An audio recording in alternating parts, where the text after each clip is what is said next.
আমি গ্রামের মানুষ, সাদাসিধা জীবনযাপন পালন করতেই পছন্দ করি। আসসালামু আলাইকুম সবাইকে।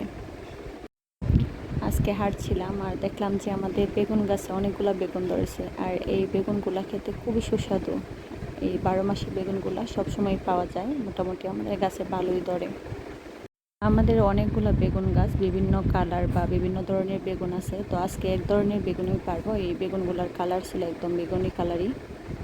এমনি হাঁটছিলাম, বেগুন পাড়ার জন্য আসিনি। যখন দেখলাম যে গাছে অনেকগুলো বেগুন আছে, তো ভাবলাম একটু পেড়ে নিই। এই তো বেগুনগুলো একটু পেড়ে নিচ্ছি। নিজের গাছ থেকে সবজি পেড়ে রান্না করার মজাটা আলাদা, ভালো লাগে। এই তো বেগুনগুলো পাড়ছিলাম, অনেকগুলো কাটা ছিল গাছে, হাতের মধ্যে কাটা লাগছিল। তারপরে ভালোই লাগছিল, নিজের গাছ থেকে তো পারছি।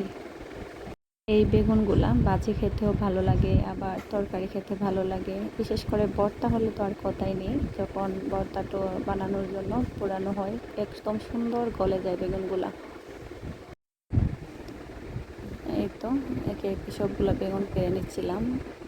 বেগুন পাড়ার উদ্দেশ্যে আমাদের আঞ্চলিক একটা খাবার আছে, চেপা শুটকি দিয়ে এই 12 মাসি বেগুন দিয়ে রান্না করলে খুব বেশি সুস্বাদু হয়। এটা আমাদের সবাই খেতে পছন্দ করে, বিশেষ করে আমরা যারা সিলেটি বা হবিগঞ্জের মানুষ আছি, আমরা এই 12 মাসি বেগুন দিয়ে শীতল দিয়ে তরকারি রান্না করে খেয়ে থাকি।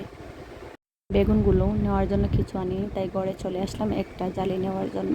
এই তো এখন জালির মধ্যে করে সবগুলো বেগুন নিয়ে আসবো। তো প্রায়ই গাছ থেকে সবজি টুকটাক পেড়ে নেই। কার কার এভাবে সবজি পাড়া হয় বা নিজের গাছ থেকে সবজি পাড়তে ভালো লাগে, অবশ্যই কমেন্টে জানাবেন।